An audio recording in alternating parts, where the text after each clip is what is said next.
دوستان عزیزم، درود و مهر. امیدوارم هر کجای این دنیا هستین حال دلتون عالی باشه. فکر میکنید هیچ غذایی نمیتونه با میرزا قاسمی رقابت کنه؟ امروز میخوام بهتون غذایی یاد بدم که با 2 ماده ساده شروع میشه ولی طعمش میتونه میز مهمونیاتون رو منفجر کنه.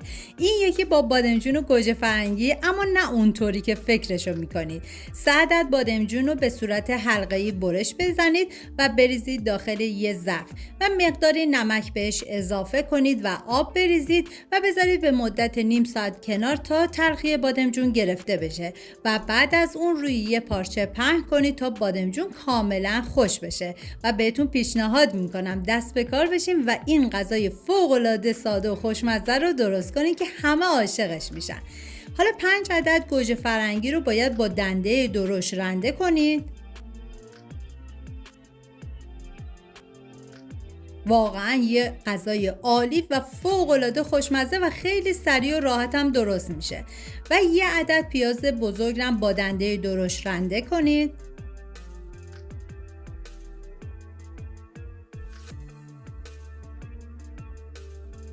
و ما نیاز به 3 حبه سیر داریم که باید با دنده ریز کاملا رندش کنید.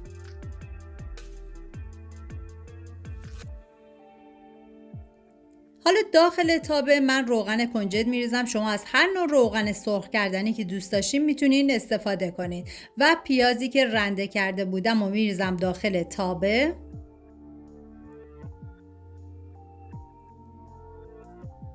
و هم میزنم و زمان میدم تا پیاز کاملا سرخ بشه.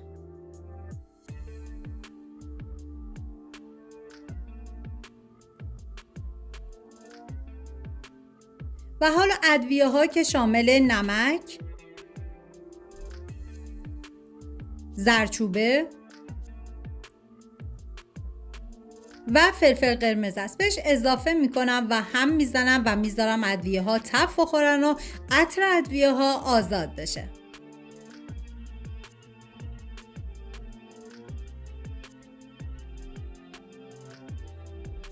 و حالا سیری که رنده کرده بودیم و به پیاز اضافه میکنم و هم میزنم و میذارم تا سیر یه تفته خیلی مختصری بخوره.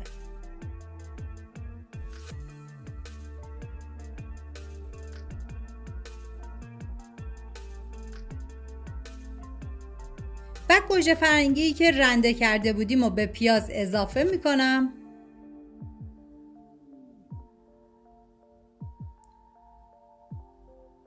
و هم میزنم و میذارم به مدت 20 دقیقه تا گوجه فرنگی کاملا باید آبش کشیده بشه، به هیچ عنوان نباید حالت آبدار بشه.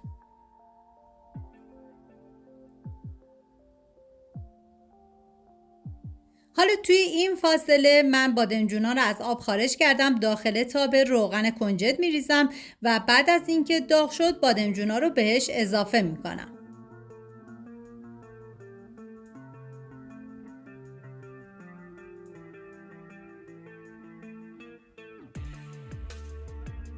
و بعد از اینکه یه طرفش سرخ شد برمیگردونم و میذارم سمت دیگه‌ش هم کاملا سرخ بشه و بعد از اون از روغن جداشون میکنم.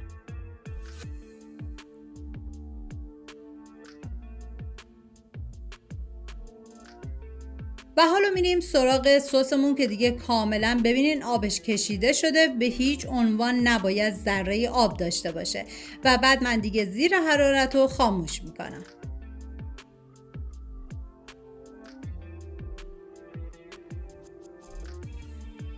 و حالا ظرفی که میخواد بذارید داخل فر، لایه اول بادمجون میریزیم و لایه بعدی از سسی که درست کرده بودیم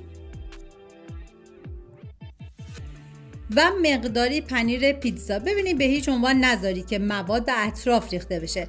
بعد دوباره لایه بعدی رو بادمجون میریزم و این کار رو تکرار میکنم. ببینید این غذا با اینکه پنیر پیتزا داره ولی انقدر طعمش خوشمزه است که شما میتونید هم با نون بخورین هم با برنج. و دوباره از سسمون میریزم و پنیر پیتزا. و ما نیاز به 2 عدد تخم مرغ داریم که من داخل یه ظرف میشکنم و بعد مقداری نمک و فلفل قرمز بهش اضافه میکنم، هم میزنم تا همه مواد با هم دیگه مخلوط و یک دست بشن و بعد تخم مرغ روی این موادی که داخل ظرفمون گذاشتیم میریزم و بعد باید بذارید داخل فری که از قبل گرم شده با دمای 180 درجه به مدت 30 دقیقه و 5 دقیقه آخرم گری رو روشن کنید.